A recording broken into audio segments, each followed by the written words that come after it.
আসসালামু আলাইকুম, আদাব, নমস্কার। আপনারা দেখতে শুরু করেছেন পশ্চিমবাংলা এবং সীমাঞ্চলের fastest growing and most lovable digital platform news today India. আজ শবে বারাত। শবে বারাতের তাৎপর্য বিশ্লেষণ করার আগে আপনাদের জানিয়ে দিই, আমরা এই মুহূর্তে রয়েছি ইসলামপুর পৌরসভার 14 নম্বর ওয়ার্ডের মিলনপল্লী বরট কবরস্থানে। যে বিষয়টা আপনাদের জানানোর চেষ্টা করব, হোলি কুরআন এবং শরিয়ত মোতাবেক যেটা জানা যায়, শবে বারাত is considered as one of the holiest night in the Islamic calendar, is observed on the 15th night of Shaban, the 8th month of Islamic lunar year. Revered as the night of forgiveness, it is a time of deep spiritual reflection when devotees spend the night in prayer seeking divine mercy, blessing and forgiveness from the Almighty Allah. From the date of history, here's all need to know about this occasion. আপনাদের জানিয়ে দেওয়ার চেষ্টা করব, একদম নিঃসন্দেহে মার্জনা বা তওবা করার দিন বললে শবে বরাতকে ভুল হবে না। আপনাদের জানিয়ে দিই, একটি হাদিসে বর্ণিত আছে যে হযরত সাল্লাল্লাহু আলাইহি সাল্লাম একদিন হঠাৎ করেই শ্রাবণ মাসের 15 তারিখে বাড়ি থেকে নিখোঁজ হয়ে যান। পরবর্তীতেই তার সহধর্মিণী তাকে যখন খোঁজ করতে যান, তিনি গিয়ে দেখেন যে তিনি মদিনার একটি গোরস্থানে সেই সমস্ত বিদেহী আত্মার মার্জনার জন্য প্রার্থনা করছেন। আর সেই থেকেই ইসলাম ধর্মাবলম্বী মানুষরা এই শ্রাবণ মাসের 15 তারিখটিকে যথাযোগ্য মর্যাদার সঙ্গে গোটা বিশ্বের সাথে ভারতবর্ষ এবং বাংলাতেও পালন করেন। আপনাদের জানিয়ে দিই, এদিন জিয়ারত করবার জন্য ধর্মপরায়ণ মুসলিম মানুষ তারা কিন্তু গোরস্থানে আসেন এবং তারপর তাদের পূর্বসূরি যারা রয়েছেন, বাবা মা সন্তান সন্ততি আত্মীয় পরিজন যারা বিদেহী হয়েছেন, যারা পৃথিবী থেকে বিদায় নিয়েছেন, তাদের প্রত্যেকের যে ত্রুটি বা মার্জনা বা গুনাহ তারা পৃথিবীতে করেছেন সেটিকে মাফ করবার জন্য প্রার্থনা করেন। পাশাপাশি ব্যক্তিগত জীবনে মানুষ চলতে গেলে যে ভুল ত্রুটি করে, সেই ভুল ত্রুটির জন্য আল্লাহ তাবারক ওয়া তাআলার কাছে তারা দোয়া প্রার্থনা করেন, মার্জনা চান। এবং নিঃসন্দেহে আল্লাহ তাবারক ওয়া তাআলা যিনি সর্বজ্ঞানী, তিনি মানুষের এই মার্জনাকে স্বীকার করেন, এমনটাই মানুষের বিশ্বাস এবং আস্থা। আপনাদের জানানোর চেষ্টা করব এই মুহূর্তে, সেই প্রস্তুতি আপনাদের দেখানোর চেষ্টা করব। এক্সক্লুসিভ যে চিত্র দেখতে পাচ্ছেন, এভাবেই আজকে বিভিন্ন জনপদ এলাকাতে বাংলা তথা বাংলার বাইরে এবং বিশ্ব এবং বহির্বিশ্বের বিভিন্ন জায়গায় কিন্তু আপনাদের জানানোর চেষ্টা করব এভাবেই কবরস্থানকে পরিষ্কার পরিচ্ছন্ন করা এবং তার পাশাপাশি আজ সন্ধেবেলা থেকেই আগামীকাল রাত্রি পর্যন্ত পূর্বপুরুষদের স্মৃতি তর্পণ এবং তাদের মার্জনা করবার জন্য বা বলা চলে তাদের গুনাহ মাফ করে ইস্তেগফারের জন্য আল্লাহ তাবারক বালার কাছে তাদের উত্তরসূরি বা সন্তান সন্ততি যারা রয়েছেন তারা কিন্তু দোয়া প্রার্থনা করবেন, মোনাজাত করবেন এবং তার পাশাপাশি অবশ্যই আজকে মিলাদ ফাতিহা খানি ইত্যাদি করবেন। আপনাদের জানিয়ে দেওয়ার চেষ্টা করব এই চিত্র, এটি একটি প্রতীকী খবর। এভাবেই কিন্তু গোটা বিশ্বের সাথে ভারতবর্ষের বিভিন্ন প্রান্তে ইসলাম ধর্মাবলম্বী মানুষ কিন্তু এভাবেই প্রার্থনায় সমবেত হবেন আজকে। এবং পাশাপাশি অবশ্যই আপনাদের জানানোর চেষ্টা করব এই শবে বারাত এর রাতে নিঃসন্দেহে যেটি হাদিসে বর্ণিত আছে যে সমস্ত ইহজগৎ থেকে যারা পরজগতে গেছেন তাদের আত্মাকে মুক্ত করে দেওয়া হয় এবং তারা নিজ সন্তান সন্ততি দ্বারা তাদের জন্য কি করছেন সেই বিষয়ে কিন্তু তারা খোঁজ খবর নেওয়ার সুযোগ পান, এমনটাই কিন্তু হাদিসে বর্ণিত আছে। আপনাদের জানানোর চেষ্টা করব, সবথেকে বড় কথা এবারের প্রস্তুতিতে আপনাদের জানানোর চেষ্টা করব ইসলামপুর পৌরসভার পক্ষ থেকে একটা মহতি উদ্যোগ নেওয়া হয়েছে, যেটা আপনাদের জানানোর চেষ্টা করব। হয়তো ইসলামপুর পৌরসভার 14 নম্বর ওয়ার্ড থেকেই এই শুভ কাজটা শুরু হবে।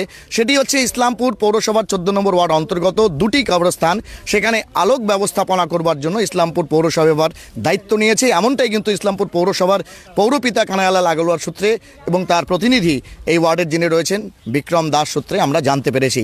এই মুহূর্তে সেই সরজমিনে সেই ব্যবস্থাপনা খতিয়ে দেখতে আমাদের সঙ্গে রয়েছেন 14 নম্বর ওয়ার্ড কাউন্সিলর প্রতিনিধি, শিক্ষক এবং যুব সংগঠক বিক্রম দাস। আমরা তার সঙ্গে কথা বলবো। বিক্রমবাবু, হয়তো এখান থেকে ভাবনাটা শুরু হলো 14 নম্বর ওয়ার্ড থেকে, আগামী দিনে এটা প্রত্যেকটা ওয়ার্ড যেখানে ইসলাম ধর্মাবলম্বী মানুষরা বাস করেন, গোরস্থান রয়েছেন, সেখানে এই ব্যবস্থাপনা হবে। আপনার মাথায় আজকে এলো এবং আপনি একদম সকাল থেকে এখানে লেগে আছেন, আলোকের ব্যবস্থাপনাটা পৌরসভা করছে। এবার প্রতি বছর আমরা ব্যক্তিগত উদ্যোগে এই ওয়ার্ডের, যেহেতু আমিও বাসিন্দা, আমরা করি, কিন্তু এবার আপনারা এই দায়িত্বটাও কাঁধে নিলেন কেন?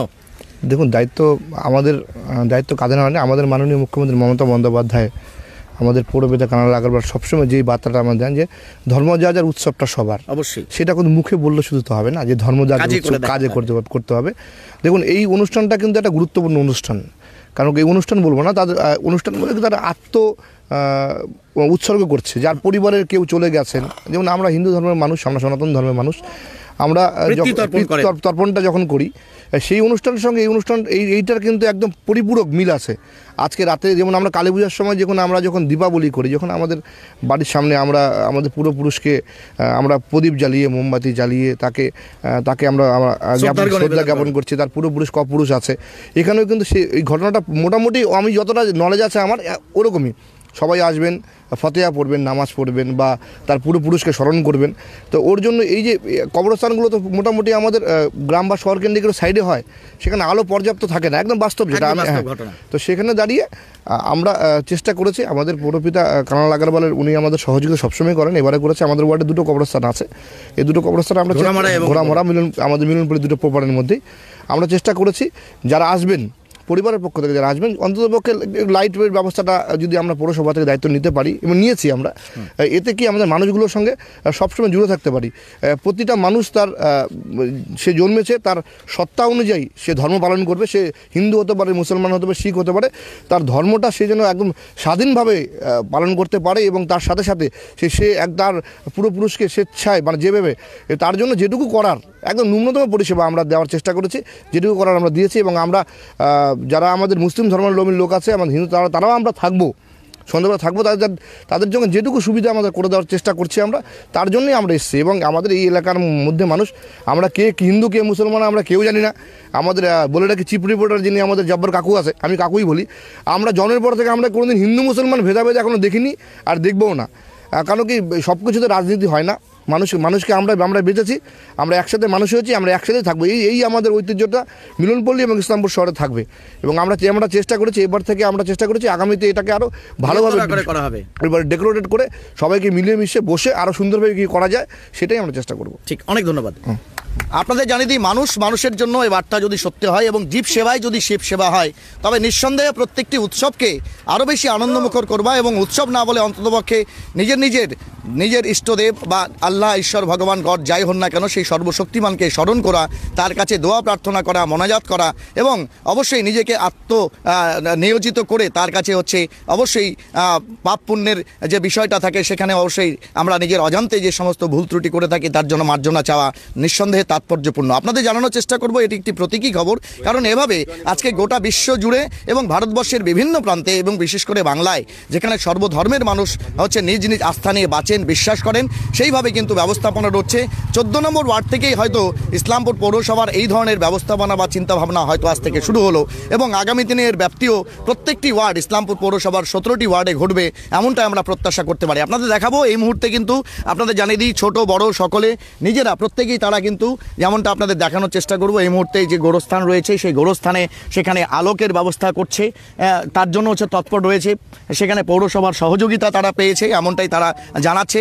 পাশাপাশি আপনাদের জানানোর চেষ্টা করব যে এখানে ঝোপ জঙ্গল ইত্যাদি থাকে, সাধারণত যে গোরস্থানগুলো সেগুলো প্রত্যেকটি জায়গাতেই, প্রত্যেকটি জনপদে শহর থেকে বা শহরতলির একটু বাইরে থাকে, স্বাভাবিকভাবে সেখানে পর্যাপ্ত আলোর ব্যবস্থা হয়তো থাকে না। হয়তো মূল শহরে যেগুলো রয়েছে সেখানে হয়তো খুব সুন্দরভাবে ঝাঁ চকচকে বাঁধানো শান থেকে শুরু করে আলোকের পর্যাপ্ত ব্যবস্থা থাকে, হয়তো সেখানে প্রয়োজন পড়ে না। কিন্তু যেই সমস্ত জনপদ এলাকা যা একটু গ্রাম্যবর্তী এলাকা, সেই সমস্ত জায়গাতে পর্যাপ্ত আলো থাকে না, তার ফলে কিন্তু সেখানে অবশ্যই জিয়ারত করবার জন্য, মোনাজাত করবার জন্য বা দোয়া প্রার্থনার জন্য মানুষকে নিঃসন্দেহে এই জায়গায় বা এই গোরস্থানে আজকে শবে বারাতের দিনে আসতে হয়।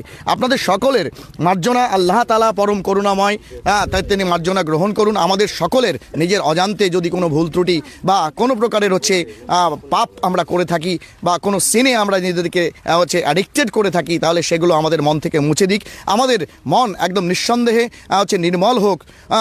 তুমি নির্মল করো মঙ্গল করে, মলিন মর্ম মুছায়ে, এ হোক আমাদের প্রত্যেকের প্রার্থনা। এবং আপনাদের সকলের শবে বরাত খুব সুন্দর কাটুক এবং আপনারা প্রত্যেকেই ব্যক্তিগত জীবনের জন্য, নিজের পরিবারের জন্য এবং অবশ্যই সেই সমস্ত বিদায়ী আত্মা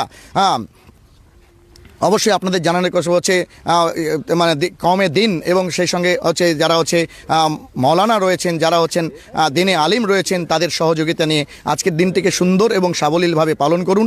এবং অবশ্যই আমাদের পূর্বপুরুষ যারা রয়েছে, আমরা উত্তরসূরিরা, তাদের প্রার্থনা, তাদের হচ্ছে অবশ্যই সমস্ত হচ্ছে গুনাহ মাফ করবার জন্য আল্লাহ তাবারক ওয়া তাআলা পরম করুণাময় অলমাইটির কাছে প্রার্থনা করি এবং পরম করুণাময় নিঃসন্দেহে আল্লাহ তাআলা আমাদের এই প্রার্থনা মঞ্জুর করবেন।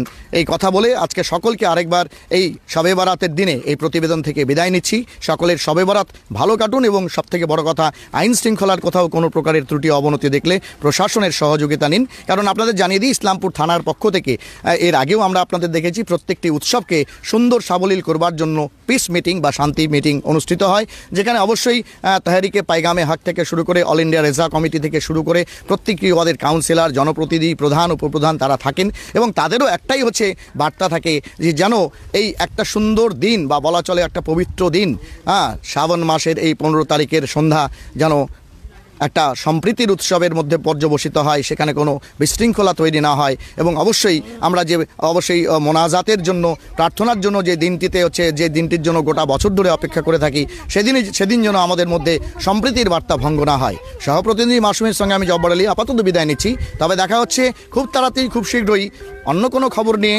টিল দেন দেখতে থাকুন নিউজ টুডে ইন্ডিয়া।